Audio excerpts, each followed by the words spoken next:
You could look at any existing socialist country. If you don't want to call them socialist, call them whatever you want. Post-capitalist, whatever. I don't care. Call them camels, window shades. Doesn't matter. As long as we know the countries we're talking about. You can look at any one of those countries, and you can evaluate them in several ways. One, comparing them to what they had before. And that, to me, is what's very compelling. That's what's so compelling about Cuba, for instance.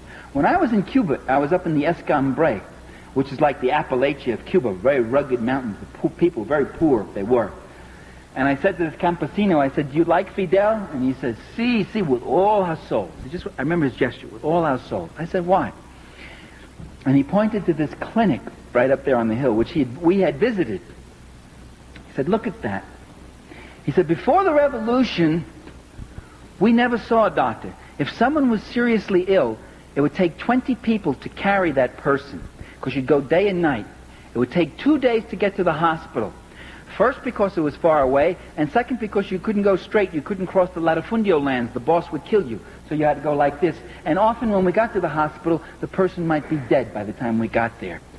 Now we have this clinic up here with a full-time doctor. And today, a doctor in Cuba, when you become a doctor, you've got to spend 2 years out in the country. That's your dedication to the people. And a dentist who comes 1 day a week. And for more serious things, we're not more than 20 minutes away from a larger hospital. That's in the Escambray. He said, "That's freedom. We're freer today. We have more life." And I talked to a guy in Havana who says to me, "Before, all I used to see here in Havana, you call this drab and dull. We see it as a cleaner city. It's true, you got the paint is peeling off the walls, but you don't see kids begging in the streets anymore, and you don't see prostitutes. All we used to have was prostitutes. Prostitution used to be one of the biggest industries. And today, this man is going to night school." He said, "I can read. I can read. Do you know what it means to be able to read? Do you know what it means to be able not to read?" I remember when I gave my book to my father, I dedicated a book of mine, Power and the Powerless, to my father. I said, "To my father with my love." Gave him a copy of the book. He opened it up, looked at that. He'd only gone to the 7th grade. He was a son of an immigrant, a working-class Italian. And he opens the book, and he starts looking through it, and he gets misty-eyed, very misty-eyed. And I thought it's because he was so touched that his son had dedicated a book to him. That wasn't the reason. He looks up to me and says, "I can't read this, kid."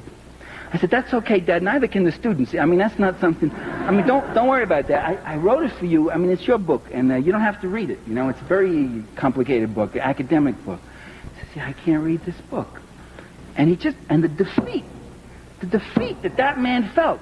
That's what illiteracy is about. That's what the joy of literacy programs is. That's why in Nicaragua you got people walking proud now for the first time.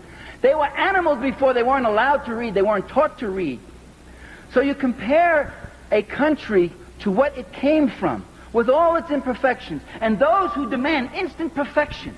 The day after the revolution, they get up and say, "Are there civil liberties for the fascists?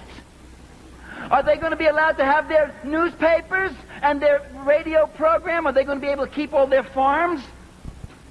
The passion that some of our liberals feel, the day after the revolution, the passion and concern they feel for the fascists, the civil rights and civil liberties of those fascists who were dumping and destroying and murdering people before. Now the revolution has got to be perfect. It's got to be flawless. Well, that isn't my criteria. My criteria is what happens to those people who couldn't read. What happens to those babies that couldn't eat, that died of hunger? And that's why I support revolution. The revolution that feeds the children gets my support. Not blindly, not unqualifiedly.